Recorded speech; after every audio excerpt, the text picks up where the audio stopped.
Eerstens, twee gedeeltes met julle deel.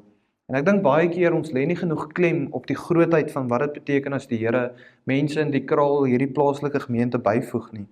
En is twee gedeeltes wat handel oor om een te wees. En die eerste een gaan oor ons ook as gemeente wat sit hier vanoggend wat al reeds deel is van hierdie plaaslike liggaam en dan ook vir julle. En die eerste een is Romeine 15 vers 7 wat sê: neem daarom mekaar aan, soos Christus ons ook aangeneem het, tot die heerlikheid van God. En my gebed is vir almal wat hier voor staan en vir julle wat daaronder sit, mag ons werklik mekaar sien as een. Mag ons as enige broer of suster wat hier vanoggend opgeneem word of wat sit, daar langs jou, voor jou of agter jou, enige gebreke ly van miskien finansiëel, gebedsversoeke, emosioneel, geestelik, mag ons daar wees vir mekaar. Dis my gebed ook vir julle, ook vanoggend. Mag julle deel word van ons, mag julle deel word van die familie hierso in Brakpan. En dan net nog 'n gedeelte wat vir my baie uitstaan, is Efesiërs 2 vers 19.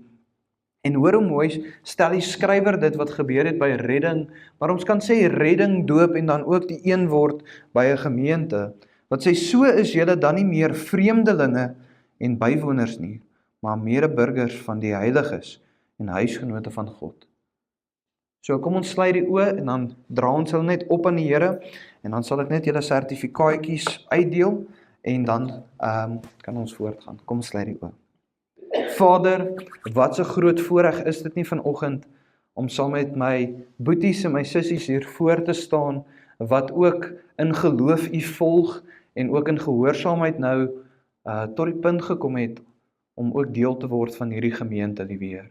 Vader, ons prys u eerstens, dat soos wat u die skape in die kraal bymekaar bring, maar Vader, ek dra elke een van hulle op, vanoggend aan u. Vader, mag u hulle wandel seën, mag u vir hulle in hierdie liggaam 'n plekkie gee waar hulle roepings kan uitleef, waar hulle gawes kan gebruik, maar Vader, mag hulle ook die vrymoedigheid hê om te deel. Mag hulle die vrymoedigheid hê om te sê wanneer dit nie goed gaan nie. En Vader, mag u ook ons as die res van die gemeente seën om ook sodoende nie net as voorbeeld saam met hulle te wandel nie, maar ook sodoende hulle in ons harte te bære as ewige boeties en sissies. En Vader, ek dra hulle op as huwelikspare en ook sodoende as gesinnetjies met kindertjies. Vader, mag u hulle seën hier om te groei, mag u die Vader seën om werklik vir Christus te verteenwoordig in hulle huishouding, en Vader, mag daar veel vreugde en ook sodoende groei plaasvind in hulle toekoms hier saam met ons. Ons vra al hierdie dinge in u heilige naam. Amen. So nou gaan ek net julle sertifikaatjies uitdeel. Julle was amper deel van Springs gewees, maar ons het dit reggemaak. So Robert, eerstens, baie geluk en welkom hier by ons. Jy is nou ook 'n ruk hierso. Leonardo, hier is jou sertifikaatjie. Welkom by ons. Christine, ek gee dit sommer vir Leonardo. Ek sal vir jou nou dit drukkie gee. Bianca, welkom by ons. Jy is ook eintlik al so lank hierso. En Tian, asseblief moenie my posisie oorneem nie. So, dankie. Gee my maar 'n drukkie. Ja, daar is hy. Hoor jy julle? Okay. Julle kan dan vir my vanoggend oopmaak asseblief by Hebreërs 13 vers 7 tot 9. Hebreërs 13 vers 7 tot 9 asseblief.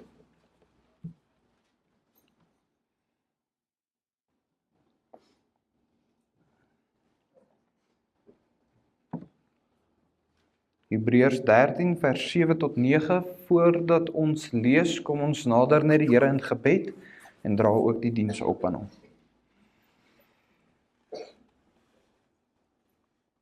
Vader, waar ons nou as u kinders hier by mekaar kom, liewe Heer, Vader, waar ons nou net nuwe lidmate opgeneem het, en Vader, waar dit miskien klein kan lyk, en miskien eenvoudig en miskien nutteloos, Vader, besef ons die groot geestelike impak, wat dit nie net op hierdie gemeente het nie, maar ook sodoende het in hierdie gemeenskap waarin ons woon. Vader, waar u mense byvoeg om leemtes te vul, waar U deur U Gees mense kweek om te groei in hulle roepings, in hulle gawes. En Vader, sodoende vra ek vanoggend, waar ons miskien oor 'n ander tipe vreemde tema gaan praat, Vader, mag U woord ons vernuwe. Vader, mag daar 'n aanspreek gebeur, 'n vermaaning, 'n bemoediging. En Vader, mag ons nie hier uitstap en sê dit was 'n mooi preek of dit was nie, maar eerder hier sal uitstap en sê, hoorie, maar hierdie moet ek verander. Maar Vader, ons prys U vanoggend vir die genade wat U in ons lewens plaas en oor ons plaas, liewe Heer, dat al is ons nie perfek nie, omrede U seun vir ons gesterf het, is ons bruikbaar. En Vader, sodoende vra ek, mag U Gees ons lei hier vanoggend, mag hy sy kennis en sy wysheid in ons harte wees, en Vader, mag hierdie besige wêreld daar buite vir ons sluit. En waar baie getuig het van bekommernisse vanoggend, Vader, ek dra hulle op aan U, die wat siek is. Vader, die wat angstigheid beleef en miskien bemoediging kort, Vader, mag U Gees die ware vertrooster wees, mag U Gees elke een se olielampie vanoggend vul en volmaak, en Vader, mag U die bemoedig wat mismoedig is. Vader, ons vra al hierdie dinge in U heilige naam. Amen. So voordat ons vanoggend lees, wil ek net die tema met julle deel, dat julle ook in daai konteks maar net na die gedeelte sal kyk. Dit is lei soos Jesus, vind en word leiers van die geloof. So as ons lees saam uit Hebreërs 13 vers 7 tot 9, lees ek weer eens uit die 33 tot die 53 vertaling wat sê: Gedenk julle voorgangers wat die woord van God aan julle verkondig het. Aanskou die uiteinde van hulle lewenswandel en volg hulle geloof na. Jesus Christus is gister en vandag dieselfde en tot in ewigheid. Moenie rond geslinger word deur allerhande en vreemde leringe nie, want dit is goed dat die hart versterk word deur die genade, nie deur voedsel nie, waarvan die wat daarin gewandel het, geen voordeel gehad het nie. Net tot sover, asseblief. Nou soos wat julle weet, is ons nou vir 'n geruime tyd besig met die reeks oor die boek van Hebreërs, en ons is nou vir die laaste 3 Sondae besig met die laaste hoofstuk. Die hoofstuk wat eintlik gerig is op wat moet ons nou doen. En ons het die laaste 3 Sondae begin kyk na Christelike pligte. Ons het eerstens gekyk na ons plig teenoor mekaar in die kerk en intern, en toe het ons beweeg na die huwelikspligte. Laas Sondag het ons gekyk na die waarskuwing teenoor geldgierigheid en ook om die gesindheid te hê van tevredenheid. En ons het so 'n bietjie gesels oor eintlik hoeveel meer ons moet voor dankbaar wees. En eintlik vasgestel dat ons gemeente wat hier is vanoggend is in die top 35% van rykste mense in die wêreld, nê? En dat ons baie keer hierdie elemente vergeet en eintlik onsself mismoedig maak. Ek weet nie of stem julle saam nie. Hulle sê gewoonlik jou grootste vyand is jy jouself en hoe jy dink. So vanoggend gaan ons bietjie aanbeweeg en ook kyk na jou plig en my plig in 'n bietjie 'n vreemder sin of 'n unieke sin, en dit gaan oor jou plig as gelowige om geestelike leiers uit te soek om te volg. Want nie een van ons volgens die skrif word geroep om alleen te wandel in die geloof nie. Ek hoop julle stem saam. Maar vanoggend gaan julle sien dat ons skrifgedeelte vir ons waarskuwings bied en ook dinge bied en uitwys waarvoor ons moet uitkyk as ons geestelike leiers kies om na te volg, en ook die belangrikheid van dit. So voordat ons vanoggend aanbeweeg na ons hoofteksgedeelte toe, wil ek eers vir julle 'n vraag vra. Wie dink julle in die gemeente, in die geskiedenis van die mensdom, is van die bekendste of belangrikste leiers wat al daar was? Kan ek 'n paar voorbeelde kry in die geskiedenis van die mensdom? Enigiemand? Wie ken 'n bekende leier? Enige iemand? Martin Luther, dankie oom. Emiel, jou hand het soos skelmpies amper opgegaan. Paulus, okay, Paulus. Enige wêreldse leiers? Yes, Joe. Gandhi. Gandhi. Dit is nie Gandhi. Gandhi, dankie Joe. Gandhi, yes, 'n leier van 'n ander geloof. Maar soos wat ons in hierdie wêreld, sorry julle, nou is ek aan die giggel hier. Maar soos wat ons in hierdie wêreld wandel en ook op skool was en op universiteit, dink ek van die belangrikstes wat nie net Christelik gebaseerd was, hy was byvoorbeeld Julius Caesar, hy was die hoof van die Romeinse sy empire, as ek dit so kan stel. Alexander the Great het voordat hy 20 jaar oud was, die hele wêreld oorgeneem wat bekend was. En dan kan ons ouens noem soos byvoorbeeld Genghis Khan, hy was 'n deel van die Mongolian Empire, hy het die grootste empire gehad in die wêreld, groter tot as die Engelse, wat oral kolonies gehad het, Abraham Lincoln, president van Amerika, en tot miskien Winston Churchill. Daar is soveel dokumentêre die laaste tyd oor die man ook op verskillende platforms, wat die prime minister van Engeland was in die Tweede Wêreldoorlog. Maar ons kan ook sê mense wat groot impak gehad het, wat miskien nie presidente of konings was nie. Interessant as jy op Google search kom Nelson Mandela heel eerste op altyd. En dan is dit soos Martin Luther van ons groot kerkvader wat oom na verwys het. Dan kry ons ook byvoorbeeld Martin Luther King, is 'n swart Amerikaanse man wat ook 'n leier was in die geloof, maar ook wat opgestaan het vir regte. En dan kry mens tot iemand soos Moeder Teresa, wat almal al van gehoor het. Maar wat vir my baie interessant is, toe ek so 'n bietjie gaan navorsing doen, dat in die tydskrif Forbes magazine, ek weet nie of het jy al van dit gehoor nie, dit is in Amerika 'n groot tydskrif daar, het hulle die studie gedoen oor bekende mense, en eintlik gekyk hoe bekende mense 'n groot, sonder om dit te besef, maar groot model of, hoe kan ons sê, volgelinge bou, en dan eintlik hierdie rolmodel is vir hierdie mense, sonder dat hulle dit agterkom. En eintlik is dit gebaseerd op akteurs en popsterre, en dan het hulle hierdie interviewtjies gehou met hulle, waar hulle vir hulle sê, nou wat dink jy daarvan, dat as jy jou hare so kam, dan volgende week sien jy almal kam hulle hare ook so. Julle verstaan, hierdie invloed wat hulle het op die wêreld.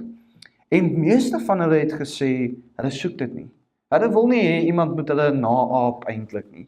Hulle is nie 'n rolmodel nie, hy sing nou miskien mooi, maar dit beteken nie dit wat hy doen moet ander mense ook doen nie, want gewoonlik soos wat julle weet, die bekende mense in hierdie wêreld stel nie altyd die beste voorbeeld nie. Maar toe gaan die skrywer aan, en hy sê, maar die mees bekendste rolmodel of leier wat al ooit op hierdie aarde was, is sonder enige twyfel die figuur Jesus Christus. Omdat dit is nie 'n Christelike tydskrif nie. Maar hy sê die impak wat Jesus gehad het, en die 2000 jaar wat gevolg het na hom, is hy tans nog steeds die belangrikste figuur in die geskiedenis van die mensdom. En eintlik wat baie interessant is, waar ons nou miskien lees van Alexander the Great, van Julius Caesar, van kom ons sê tot 'n John MacArthur, hierdie ouens, word Jesus se invloed al hoe groter elke jaar in hierdie wêreld. En is dit nie amazing dat tot 'n wêreld wat nie gelowig is nie, 'n tydskrif, 'n skrywer van 'n tydskrif wat nie glo in Christus nie, tot die waarheid kan kom dat Christus die bekendste en mees impakvolste leier was wat al ooit bestaan het. En weet julle wat vir my baie interessant van Jesus? Jesus het toe hy op aarde was, nie eers een keer gesê hy is hoëpriester nie. Die titel van leierskap was eintlik aan hom gegee nadat hy sy werk gedoen het. En dit wys net vir ons die diepe impak wat Christus gehad het, maar dan kan ons vanoggend onsself die vraag vra, maar wat se tipe leier was Jesus? En die Hebreëse skrywer rig eintlik ons aandag op Christus vir 12 hoofstukke. In 12 hoofstukke van 13 hoofstukke skryf hy net die heeltyd oor Christus. Hy sê Christus is meer as Moses. Christus is die seun van God. Hy's hoër as die engele. Hy's middelaar, hy's hoëpriester. In sy bloed het hy die Nuwe Testament en die Nuwe Verbond geskep. Alleenlik deur hom kan ons die ewige verkry. Hy is ons waarborg en so kan ons aangaan en aangaan, soos wat ons al in hierdie reeks gepreek het. En dan kom hy in hoofstuk 12 vers 2 en sê, die oog gefestig op Jesus, die leidsman en volëinder van die geloof. Nou in hierdie kort vers van hoofstuk 12 vers 2 is dit woorde wat ons al gehoor het, maar ons besef nie die diepteid wat daar binne te vind is nie. Ander vertalings gebruik die volgende woorde in plaas van volëinder van die geloof, sê dit author and finisher of faith en pioneer and perfecter of faith.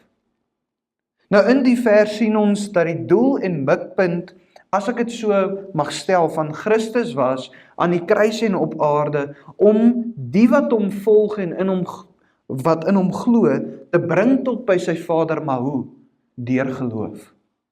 Alleenlik deur Christus kan ons aan die Vader vashou en ook eendag by die Vader uitkom. Dis een groot tema in die boek van die Hebreërs ook. Christus is beter as Moses, want hy vat ons in die ware beloofde land in. 'n Beloofde land wat nie weggeneem kan word nie, maar waar ons 'n ewigheid by die Vader sal spandeer.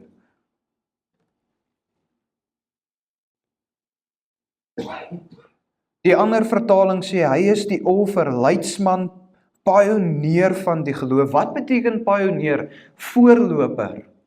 Hy is die een wat dit ingewy het wat ware geloof is en dit moontlik gemaak het vir ons om ware geloof te verkry. Maar sy werk het nie daar geëindig volgens hierdie vers nie.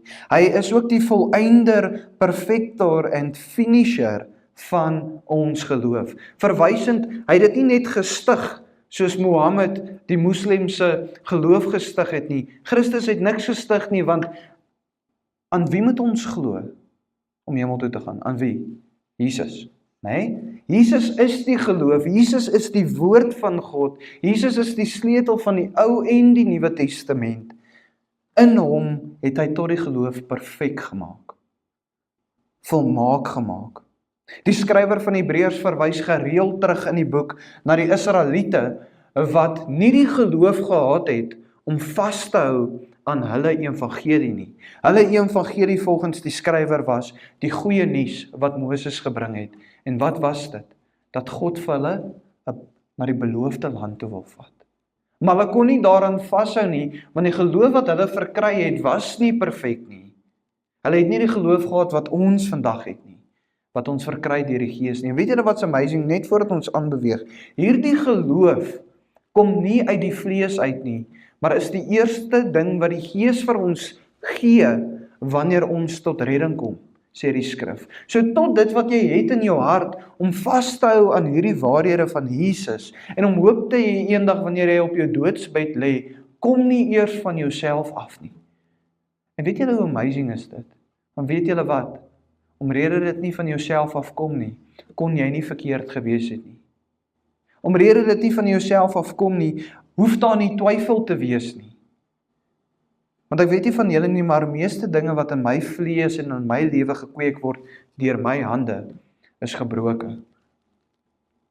Skiet kort en is nie perfek nie, maar dit wat Christus in ons doen, is perfek en volmaak.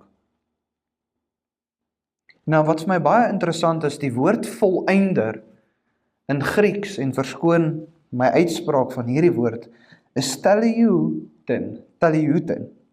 En dit beteken vervul, voltooid en tot sy doel te bring. Dit is dieselfde woord wat Jesus gebruik het aan die kruis, toe hy sê, dit is volbring. Dit is volmaak. Dit is dieselfde woord wat gebruik word in die Nuwe Testament om Jesus se opstanding te beskryf en eintlik wat sy opstanding beteken het, en dit is dat sy werk volmaak gebring was in ons. Sal julle vanoggend saam met my sê, Jesus se werk is volmaak in my? Sê dit saam met my, Jesus se werk is volmaak in my. Wie voel vanoggend mismoedig? Ons het gehoor hier is 'n paar. Ek is ook vanoggend miskien so bietjie mismoedig, so bietjie moeg. Wie voel of hulle twyfel het in hulle harte? Mense, ons hoef nie dit te hê nie. Dit kom van die vlees af, wat veg teen hierdie volmaaktheid wat in ons is. Ons moet net leer hoe om aan die volmaaktheid vas te hou. En soos Jesus sy disippels gelei het, het hy hulle gevorm in leiers deur wat te doen. Deur wat het hy gedoen? Deur homself af te druk op hulle, soos 'n stempel. Hy het hulle in leiers gevorm sodat wanneer hy nie hier meer sou wees nie, hulle kon lei in sy voorbeeld. En wat baie interessant is, ons vergeet baie keer die klem wat die woord lê op geestelike leierskap. Die klem, die belangrikheid van dit om 'n werklike geestelike leier te kies om te volg, soos wat hy vir Christus volg. Hoor die simboliek wat ons eendag in die hemel gaan teekom, wat ons sal herinner aan hierdie belangrikheid. Openbaring 21 vers 14 sê, en die muur van die stad het 12 fondamente gehad, en daarop was die name van die 12 apostels van die Lam. Dit was die leiers wie Jesus gekweek het hier op aarde. En van die simboliek kan ons sê in vele ander gedeeltes in die Bybel, die woord lê tog klem op geestelike leierskap. Ek weet die woord lê ook klem dat die Gees van God die ware leermeester is, en dit is waar. Maar wie hier het al vir Jesus gesien? Het een van julle al vir Christus gesien? As julle doen, bel my. Ek wil ook kom. So waarop word die klem gelê? Christus in die geestelike leiers. Christus wat waargeneem word deur die vrug wat gedra word. En sodoende die Gees wat ons leer, ons kan nie sien hoe die Gees waarhede toepas in hulle lewens nie. Ons sien nie 'n voorbeeld, en die voorbeeld is wat ons aanstel in die kerk as ouderlinge. Is dit nie waar nie? Dit is dies wat ons kies en sê, ons wil leer by julle hoe om hierdie wat julle preek oor te sien in die praktyk hoe dit toegepas word, sodat ons kan julle voorbeeld volg.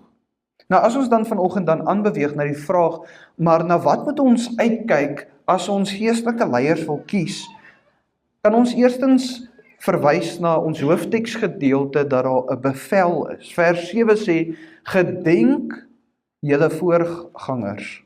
Gedenk julle voorgangers. Nou die King James Version stel dit vir my bietjie beter en sê, remember them that ruled over you. Verwysend deur die ruled over you, verwys na wat julle gelei het in die woord en die geloof. Maar ons kan sê, die remember of gedenk is 'n bevel. Dink aan hulle, sê die skrywer. En wat baie interessant is, die Griekse woord wat weer eens hier gebruik word, wat nog 'n moeiliker woord is om uit te spreek, wat momente is, wat verwys na iets baie interessants. Dit verwys na 'n teenwoordige aktiewe herinnering. Daar's 'n tens gekoppel aan dit, dat dit iets is wat in nou gebeur, maar herhalend gebeur. En dit beteken eintlik dat ons onsself die heeltyd moet herinner aan die voorbeeld, leiding en lering van ons geestelike leiers. Dis iets wat herhaaldelik moet gebeur. Dit verwys nie net na die verlede, na ons geestelike leiers wat 20 jaar terug hier was nie. Dit verwys ook om jouself te herinner aan die lering, voorbeeld en leiding van die geestelike leiers tans. Wat vir my baie interessant was. Jesus kweek van die begin van sy wandel saam sy disippels leierskap. En soos wat ek nou gesê het, hoe het hy dit gedoen deur homself neer te druk op hulle, 'n voorbeeld te stel wat hulle kan volg, en sodat hulle kan sê soos Paulus geskryf het, volg my soos wat ek vir Christus volg. Nou ons moet voordat ons aanbeweeg net 'n lyn trek, want hierdie kan ook baie misverstaan word. Paulus het nêrens geskryf, volg my nie. Hy het gesê, volg my soos wat ek vir Christus volg. God soek nie volgelinge van Pieter, of van John MacArthur, of van Spurgeon, of wie ook al nie, of van Angus nie. God wil hê, ons moet geestelike leiers volg, soos wat hulle vir Christus volg. Die woord maak dit ook duidelik, behou die goeie en gooi die slegte weg. Wat sê dit vir ons? 'n Geestelike leier gaan nie perfek wees nie, want niemand is perfek nie. Maar dit wat jy sien, waar Christus in sy lewe is, waar die vrug is, wat jy kan toepas wat goed is, pas dit toe, want dit is goed. En ek wil graag hierdie met julle deel. Die is my baie belangrik, want toe ek tot redding gekom het, as 'n jong man, en is nou ook nie eers soveel jare terug nie, het ek nie 'n geestelike leier gehad nie. En weet julle wat, ek was werklik soos 'n bootjie in die see, wat so rondgedryf het, geen rigting gehad het nie, geen voorbeeld gehad het nie. En weet julle wat het dit die meeste gedoen? Meer vrae gekweek as enige iets anderster. My op paaie gesit wat nie gesond was nie, onder leringe geplaas wat nie gesond was nie, en eintlik my groei in Christus belemmer het en vertraag het. Omrede, nou volg ek die ou se voorbeeld, nou gaan ek volgende Sondag na daai kerk toe, leer by die ou, en so is ek amper soos 'n voortrekker wat rondtrek. En ek kom nie by 'n plek waar ek hulle leierskap toets volgens die woord en onder hulle leierskap gaan sit nie. Ek was 'n swerwer gewees. En mense vandag in ons gemeentes is daar soveel godvreesende manne wat goeie voorbeelde stel, wat ons kan volg. En weet julle wat so groot voorreg is dit, om in 'n gemeente te wees waar 'n mens dit vind? Godvreesende leierskap wat lief is vir die woord van God, wat tyd het vir die mense van God. Dit is wat in 'n gemeente te vind moet wees.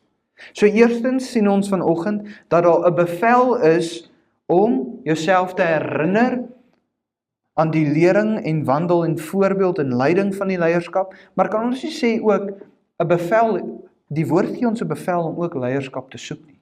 As jy nie tans onder 'n geestelike leier sit nie, moet jy hulle gaan soek. En dan bring dit ons by die tweede punt van vanoggend se diens. En dit is kies 'n geestelike leier wat sy grootste invloed en liefde die woord van God is. Vers 7 sê, gedenk julle voorgangers wat die woord van God aan julle verkondig het.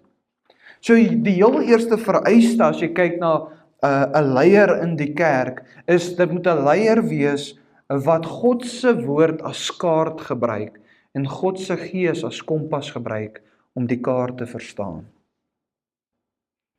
Dit moet die hoogste autoriteit in daai man se lewe wees. En die rede hoekom ek sê dit is 'n man se lewe wees, want die woord sê manne is ouderlinge. En dan sê die woord ook vir ons, maar vrouens mag ook lei as die diakens. So vrouens mag ook 'n voorbeeld wees as die diakens, 100%. Maar juis hierso val die moderne kerk, want ons stel predikante aan wat nie 'n liefde het vir God se woord nie, maar vir sy eie stem baie keer. Vir die skouspel en die aandag wat gepaard gaan met dit. En mense, die is die belangrikste punt, want as jy nie 'n ou volg, of as jy 'n man volg wat nie die woord sien as die hoogste autoriteit nie, sal jy hom nooit kan aanspreek. Sê jy nooit kan sê, maar broer, is hierdie nie verkeerd nie, want hy dink nie die woord het enige autoriteit in sy lewe nie. En dit is wanneer die arrogansie gebeur van om die woord te verdraai. As die woord die hoogste autoriteit was in jou lewe, sal jy nooit doelbewus die woord verkeerd interpreteer en verkondig nie. Maar dan moet ons ook sê, maar natuurlik moet jy nie blindelings net glo wat elke prediker of ouderling sê nie. Die woord sê, toets alles. Nou vandag sien ons baie van ons gemeentelede, en ek in Kluisend, kom nie uit die Baptiste kerk uit nie, kom uit verskillende denominasies, stem julle saam. Maar baie van ons jong mense kry seer vandag, want hulle is in kerke waar die woord verkondig word, maar nie volgens die waarheid van die woord nie. En weet julle wat? Baie mense kom uit daai gemeentes uit en sê, maar Pieter, ek het seer gekry. Ek was vir 20 jaar daar, maar weet julle wat? Al het daai ou miskien hulle mislei, was dit tog hulle verantwoordelikheid ook om dit te toets. Vir 20 jaar kon hulle getoets het volgens die woord van God, of dit waar was wat hierdie geestelike leiers hulle geleer het. En wat vir my altyd hartseer is as iemand kom en hy sê, maar daai dominee het dit gesê, dis hoekom ek glo dit so.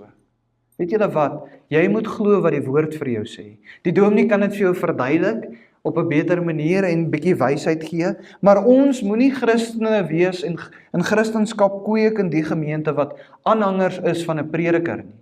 Hoe hartseer is dit nie as 'n prediker dan gaan die helfte van die gemeente saam met hom nie. Dan is hulle nie navolgers van Christus nie, maar navolgers van 'n persoon. Is dit nie waar nie? En mense ons moet wegbeweeg van daai kinderlikheid af, wat gekoppel is aan dit.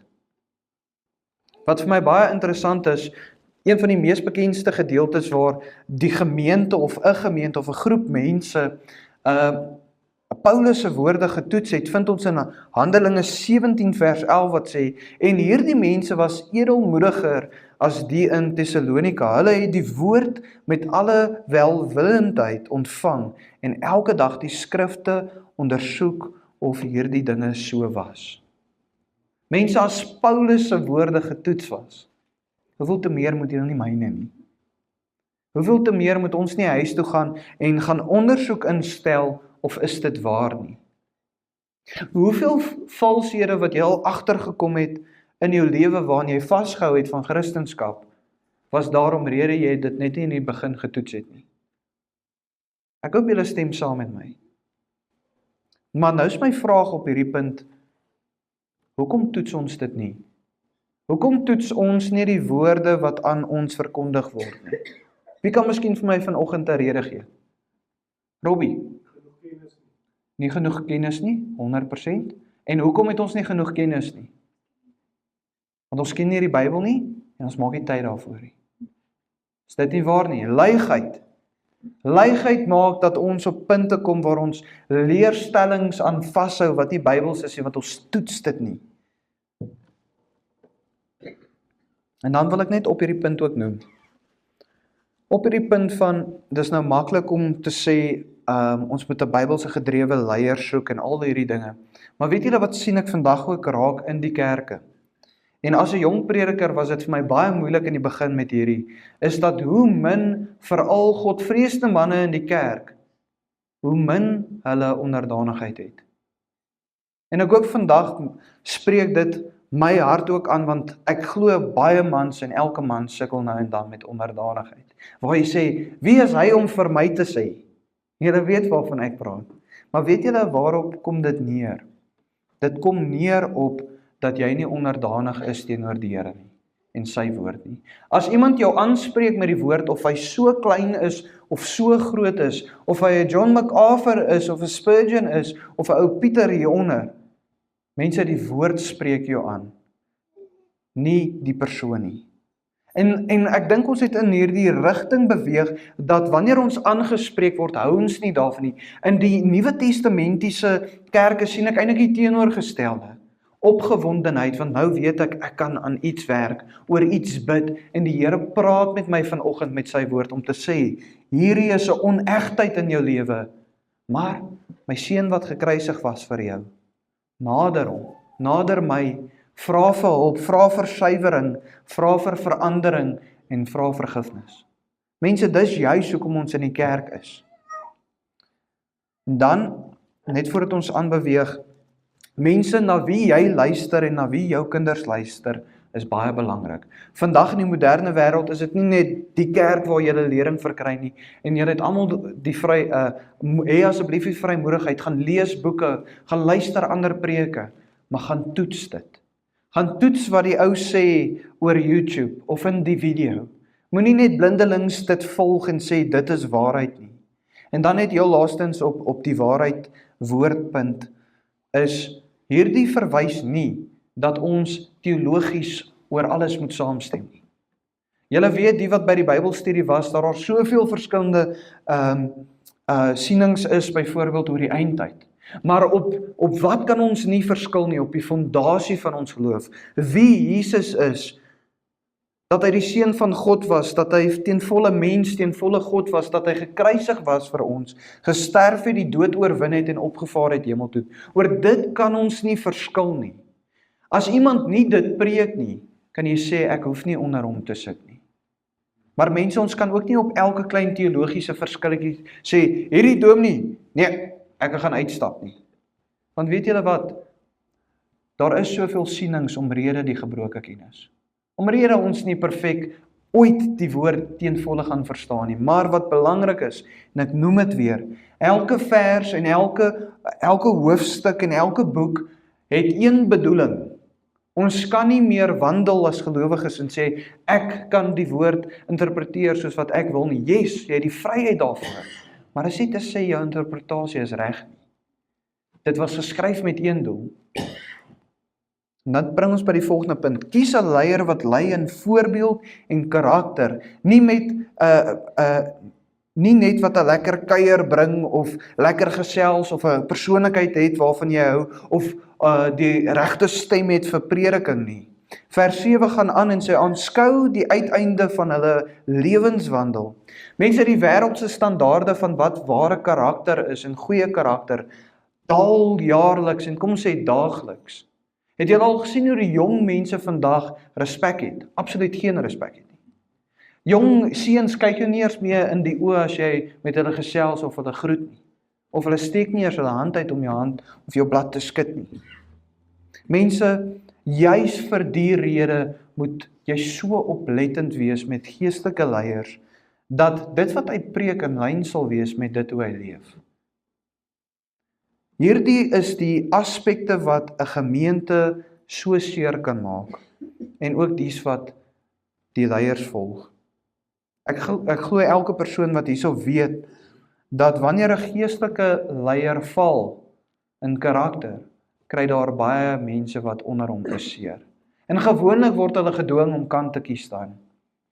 Vandag lees jy meer raak van predikante wat egbreek pleeg as enigiets anderster. Mense, jy kan nie as 'n prediker, 'n ouderling, egbreek pleeg, jy kan hom nie meer volg nie.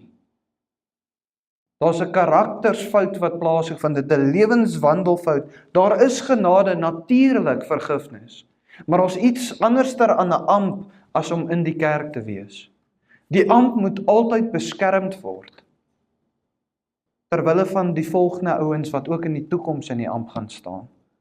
Mense, ons is nie ernstig genoeg op hierdie nie. Ons sê, ag, maar hy is ook mens. Almal is mens, maar hy het ons geweet waar hy homself voor inlaat, toe hy die amp ook sodoende aanvaar. En die manne wat vanoggend en hopelik in die toekoms ook, vrouens wat as diakens opgeneem gaan word, maar die ouderlinge en diakens, manne, ons moet ook op 'n punt kan kom om te sê dat wanneer iets in my lewe nie reg is nie, sal ek liewer terugstaan as om seer te maak. En weet julle wat, dit vat geestelike volwassenheid.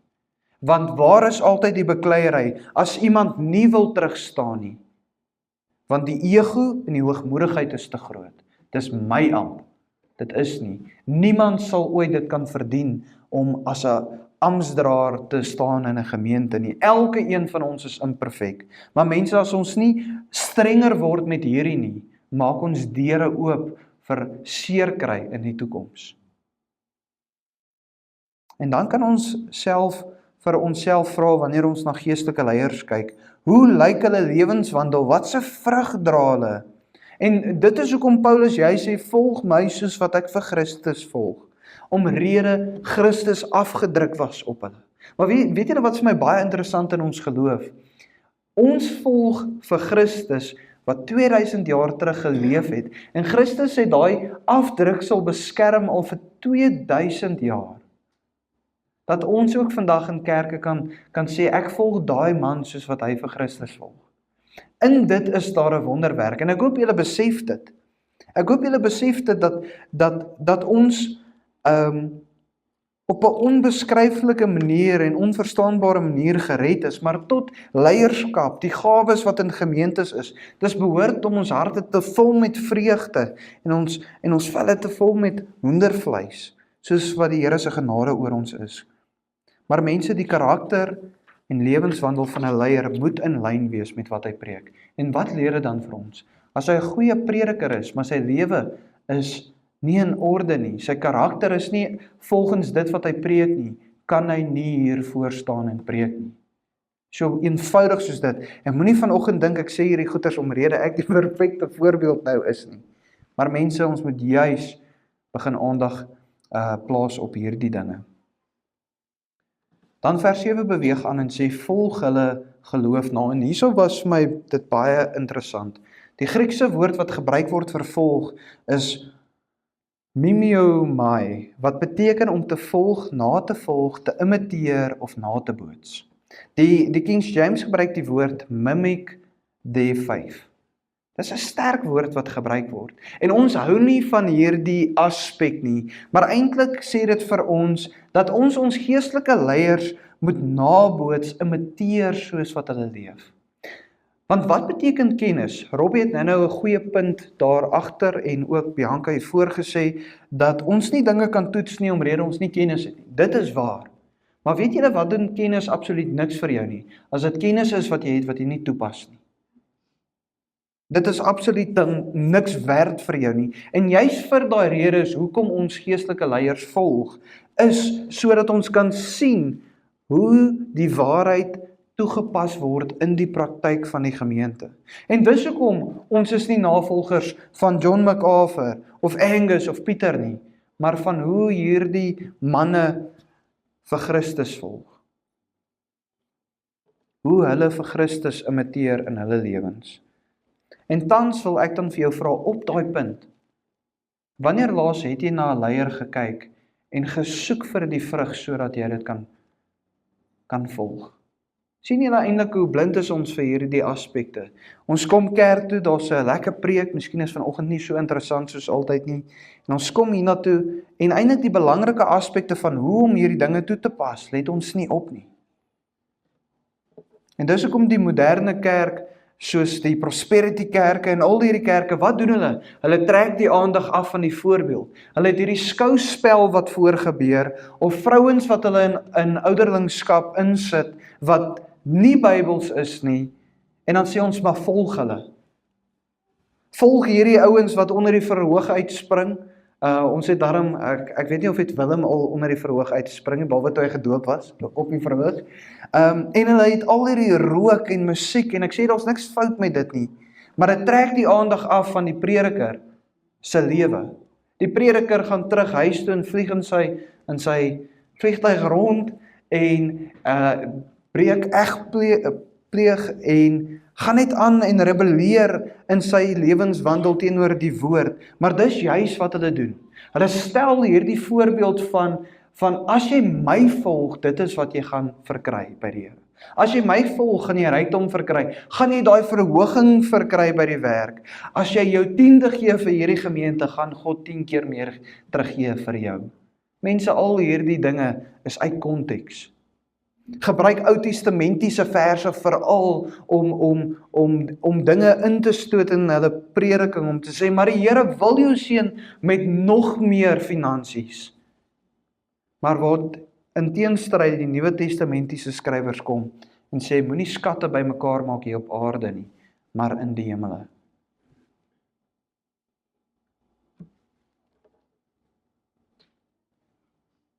En op die punt wil ek dan vra vir julle, in plaas van nou net miskien predikers af te breek, maar hoe leerbaar is julle harte nog? Julle wat onder geestelike leiers sit.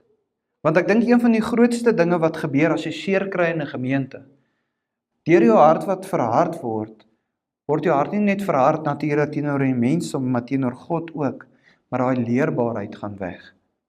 Weet nie of julle dit al agtergekom nie. Daar is baie mense wat nie teekom in hierdie lewe, en ook in die kerk, wat glad nie leerbaar is nie. Hulle het altyd 'n antwoord vir elke ding en hoekom hulle dit nie hoef te doen nie. En mense, juis hiervoor moet ons bid vir ons kerke. Ons moet bid vir leerbaarheid wat in die mense se harte sal plaasvind. Weet julle hoe hartseer is dit as jy voor staan en jy preek en jy weet dis miskien vanoggend 'n preek wat mense gaan aanspreek en jou eie hart gaan aanspreek. En jy sien hoe spreek dit mense aan deur hulle gesigsuitdrukking en dan skud hulle koppe. Weet julle wat wys dit? Rebellie. Die woord sê as jy rebelleer teen die waarheid van God, is jy 'n vyand van God. Mense, hoeveel waarhede het jy in die laaste 20, 30 jaar van jou wandel saam met die Here geleer, maar jy skuif dit kant toe en is baie selektief en sê, ek hou van hierdie in die woord van God, maar ek hou nie van hierdie nie. En dit is wat predikante ook vandag doen, hulle preek net oor wat die lekker is. Hulle preek nie oor die dinge wat miskien mense gaan wegjaag uit die gemeentes uit nie. Hulle preek nie oor die probleme in die wêreld nie. En self doen ons dit in ons eie lewens ook. Ons pas die woord toe wanneer dit ons pas. Gebruik die woord wanneer dit ons pas. En dan, ook baie belangrik, wanneer ons nou onder geestelike leierskap sit, moet ons seker maak, ons harte wat aangespreek word later in lyn met die woord van God. Nou baie keer kan dit baie hard klink as ons sê, die woord sê die hart is die mees bedrieglikste ding op hierdie aarde, maar die woord sê nie dat jy nie gevoelens moet hê nie. Die woord sê net, hoe meer jy gehoorsaam raak en hoe meer jy die Here nader, as jou hart aangespreek word, hoe meer sal jou gevoelens en jou hart in lyn kom met die woord van God. En wanneer jy vreugde verkry, sal dit in lyn wees met die woord van God. Wanneer jy hartseer is, sal dit in lyn wees met die woord van God. Wanneer jy aangespreek word, sal jy optree in lyn met die woord van God. En manne, ek moet eerlik wees met julle, op hierdie punt is ek baie hartseer op met ons manne in ons gemeentes. Weet julle hoe min vind ons nog onderdanigheid in ons mans? Onderdanigheid teenoor die woord van God en ook onderdanigheid teenoor die leierskap in die gemeentes. En dit is 'n waarheid, mans. Ek weet dit is nie vanoggend lekker om te hoor nie, maar ons almal sukkel met dit. Nie een van ons wil hoor as 'n ander man sê doen dit en dan sê ons okay, nee, dis reg nie. Ons sê nee. Dan wil ek vanoggend in eenvoud, ek sien ons tyd is amper, is al 6 minute oor. Wil ek vanoggend net afsluit en vir julle die volgende paar vragies vra. En mag julle dit in eenvoud huis toe vat. Hoe leerbaar is jy nog? Toets jy nog tans die dinge wat die Bybelse gedrewe leiers van die kerk preek? En ook sodoende, in hierdie laaste 5 jaar van jou lewenswandel, het jy gegroei. Want mense, daar's 2 dinge wat kan fout wees, as jy nie groei nie. Miskien sit jy onder valse lering, wat gaan maak en slegte vrugte kweek in jou lewe, of miskien gaan dit oor jou eie hart, wat net nie leerbaar is nie. So kom ons bid vir mekaar in hierdie tydperk wat voor lê. Die lewe raak moeiliker daar buite, soos wat julle weet, en ons geloof word meer getoets as ooit tevore. So kom ons bid vir mekaar, dra mekaar op, die wat sukkel, kom ons reik uit, en bemoedig hulle, en kom ons leer saam, om in onderdanigheid die Here se woord te volg. Amen. Kom ons sluit die oë. Vader, waar ons nou in eenvoud gesien het dat u woord praat van leierskap, maar ook dat ons die regte leiers moet kies wat godvreesend is en wat Bybelse gedrewe is, liewe Heer. Vader, help ons om hierdie leiers ook te kweek hier in ons midde. Vader, dat ons nie net sal bid vir skape en leiers om bygevoeg te word nie, maar dat dit soos 'n groen huis sal wees hier in Brakpan Baptiste Kerk, waar veel vrug gedra word en waar mense se talente en gawes gekweek word, liewe Heer. Vader, help ons as gemeente om te groei in hierdie onderdanigheidsaspek, maar Vader, help ons ook om ons harte meer in lyn te sit met die woord. En Vader, as daar vanoggend nie leerbaarheid is of hierdie rebellie is in ons harte of sekere aspekte van ons lewens, Vader, mag jy dit suiwer en uitwys. En Vader, mag jy vir ons die vrymoedigheid gee om te deel met mekaar as ons sukkel met hierdie aspekte. Vader, in die wêreld daar buite sien ons die gebrokenheid raak, nie net in die wêreld nie, maar tog ook in die kerk, liewe Heer. En Vader, ons bid vir ons geestelike leiers. Vader, mag jy hulle staande hou, mag jy hulle bemoedig om aan te hou stryd die goeie geveg, liewe Heer. En Vader, mag ons elkeen, soos Paulus sê, volg my soos wat ek vir Christus volg. Vader, mag dit 'n waarheid wees van hierdie gemeente, dat hierso ons die woord alleenlik verkondig en alleenlik in die woord groei deur die Gees, maar Vader, mag hy vrug wat gedra word, nie net hier gedra word nie, maar by die huis, by die werk, en mag dit sodoende vrug kweek in ander mense se lewens ook. Vader, ons vra al hierdie dinge in u heilige naam. Amen. Staan dan en ontvang die seën. Mag die Here jou seën deur jou te vermaan, te beskerm en te laat groei en deur ook jou uit te stuur. Mag sy liefde jou vernuwe, sy genade jou herskep en sy roeping jou bemoedig om uit te gaan. Amen. Dankie julle.